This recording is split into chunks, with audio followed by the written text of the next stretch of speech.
pour qu'on nous le dise. Donc ce qui est sympa, c'est de fois de se dire, ok, peut-être que la personne ne parle pas, mais est-ce qu'il y a des messages qui passent par d'autres actions auxquelles je ne ferais peut-être pas attention, parce que moi j'attends, en fait je suis focalisée, je parle pour moi là pour le coup, je suis focalisée sur le verbe, et donc en fait il y a des trucs que je zappe. Ça vous parle un petit peu? Oui.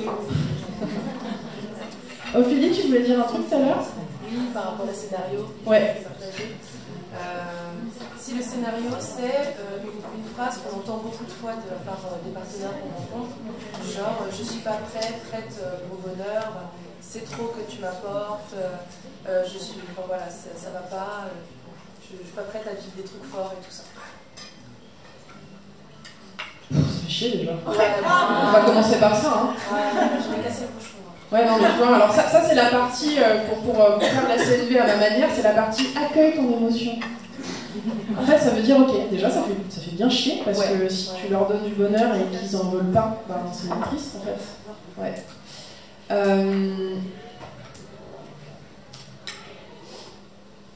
Est-ce que y a quelque chose qui te semble pouvoir être fait différemment de ton côté?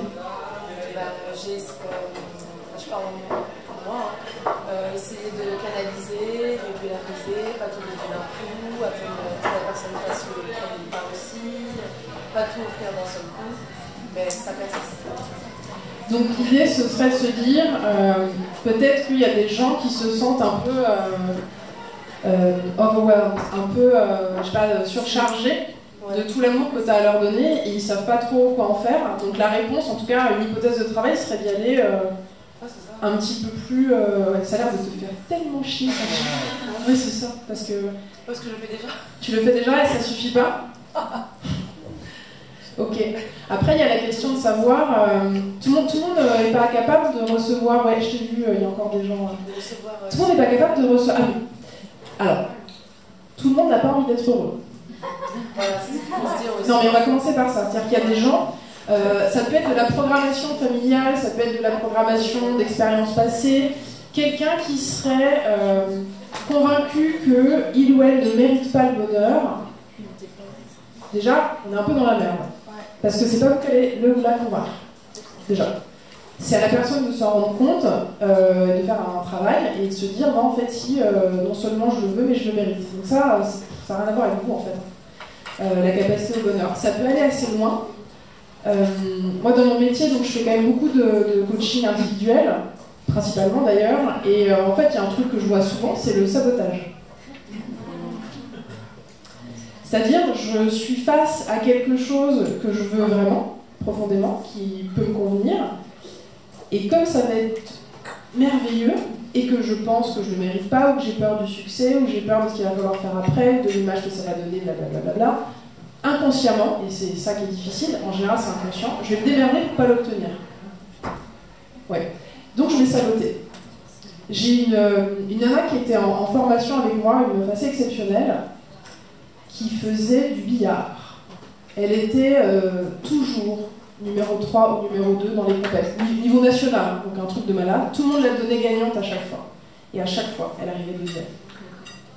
Sur les derniers temps, c'était un sketch, elle n'en pouvait plus. Moi, je l'ai rencontrée au moment où elle était en train de travailler ça, et je sais que plus tard, elle a fini, un an ou deux après, elle a fini par regarder le championnat.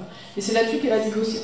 Pourquoi est-ce qu'elle se sabote? Qu'est-ce qui lui convenait pas dans l'idée de finir? Ça peut être plein de trucs. Il y a des gens qui n'ont pas envie d'aller au bout de quelque chose, parce qu'en fait, une fois qu'ils ont obtenu ça, ils font quoi après? Ils pensent, c'est une erreur évidemment, qu'il n'y a plus rien à faire. Donc on pourrait se dire, mais une fois que tu l'as trouvé, ton prince charmant ou ta princesse, tu fais quoi après? T'en trouves un deuxième? Oui. Moi, j'ai une question concernant les gestes d'amour, sans parler. Est-ce qu'ils sont émis comme tels, mais est-ce qu'ils sont reçus comme tels? Alors pas forcément.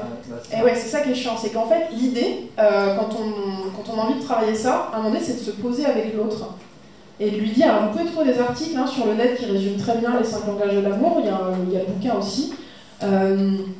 C'est de demander à l'autre en fait de vous dire c'est quoi ton langage préféré, de quoi tu as le plus besoin pour recevoir ce que j'ai à te donner. Et donc il y a des gens qui vont vous dire, par exemple, les sketchs classiques, c'est quelqu'un qui s'acharnerait vraiment à faire hyper gaffe, à faire la vaisselle, vider les poubelles, réparer un truc dès que ça marche pas, et en fait l'autre ne le voit pas. Il dit ah ouais c'est cool, merci, puis il passe complètement au-delà. C'est pas parce que la personne s'en fout, c'est qu'elle n'a pas capté le message en dessous. Donc l'idée c'est de se poser, déjà vous tout seul, et de vous dire comment est-ce que j'ai tendance à l'exprimer, et comment est-ce que j'ai tendance à le recevoir. Si on en vient à ne pas parler, à faire ça... Non, mais l'idée, c'est pas de ne pas parler. On ne pas se poser... Non, alors, non. L'idée, c'est pas de ne pas parler. C'est, par exemple, si on s'attend à ce que l'autre dise sans cesse, à l'oral ou à l'écrit, je t'aime, par exemple, ou plein de mots d'amour. Tout le monde n'a pas cette modalité-là de communication. D'accord, de mots tendres, de SMS, de tout ce que vous voulez. Si vous restez bloqué à attendre de l'autre tout le temps ça et que l'autre ne vous donne pas, ça va être frustrant des deux côtés. Parce qu'il est possible que l'autre soit en train de vous donner le même message d'une autre forme.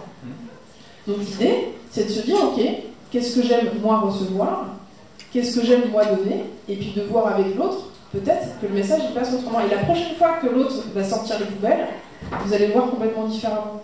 Vous allez comprendre que c'est un acte d'amour. Vous allez comprendre que la personne vous dit... Quand la personne vous dit en fait j'ai réparé ton ordinateur, elle vous dit je t'aime, je prends soin de toi.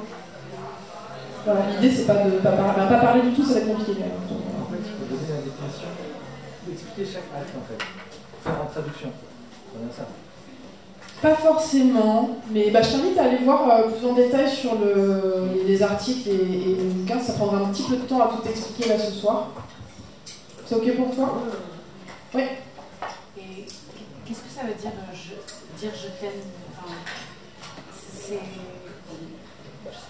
J'adore quand on me pose des questions auxquelles personne n'a jamais réussi à répondre. Je suis omnisciente.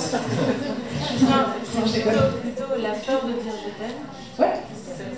Alors, le je t'aime, déjà, ça dépend des cultures. En France, on le dit moyennement, j'ai envie de dire. J'ai des copines californiennes, attention. C'est genre mais des kills de I love you au mètre carré, mais c'est du vrai. Hein. Sauf que pour nous, comme on n'est pas habitué, on peut se dire tiens, projection, c'est du faux. C'est automatique, c'est du flan, comme elle le dit tout le temps, elle ne le pense pas vraiment. Je vous parle encore une fois d'une expérience vécue. Si, c'est vrai, en tout cas pour les deux frangines auxquelles je pense, c'est complètement vrai. Mais j'ai mis un peu de temps avant de comprendre qu'il y avait du fond, parce qu'il a fallu que j'apprenne à les connaître. Donc, déjà en France, le je t'aime. Est-ce que vous voyez la vidéo de Solange te parle? Oui. Ouais, alors ceux qui ne l'ont pas vu, notez-vous dans un petit coin, Solange te parle, je t'aime. Il me semble que son propos, c'est de dire je t'aime, ça vient dire quelque chose de l'instant. Ça vient dire être ici, là, avec toi, ça me fait du bien. Moi, là, je vous aime. J'ai passé une semaine un peu compliquée, et cette semaine, je me suis dit, vendredi, t'es avec les chahuteuses, c'est bon, ça va être cool. Ok? Je t'aime, il est chargé un peu comme vous voulez, en fait. Ce qui est un peu chiant dans la langue française aussi, c'est qu'on a un peu que ce mot-là. Je t'adore, ça peut être un peu vexant, ça dépend. Disons qu'on est un peu limité dans le vocable. Et du coup, dans le langage non-verbaux, le je t'aime que c'est... Tout le panel est possible. Tout le panel est possible. Ça a dû vous arriver que quelqu'un prenne votre main, et c'était peut-être plus fort que tous les je t'aime que vous avez entendus. Surtout si vous aviez genre 12 ans. Mais je pense que ça marche encore. Ouais. Je pense que le je t'aime, c'est un truc un peu compliqué. L'idée, ce serait de pas forcément se focaliser dessus. Il y a plein de manières de dire aux gens qu'on tient à eux, qu'on a de la tendresse pour eux, qu'on aime être avec eux, qu'on a envie de les toucher, etc. Vous pouvez aussi choisir de jouer à utiliser plein d'autres mots et justement à développer et à préciser vos sentiments sans forcément utiliser celui-là. Ça te donne des pistes? Ouais.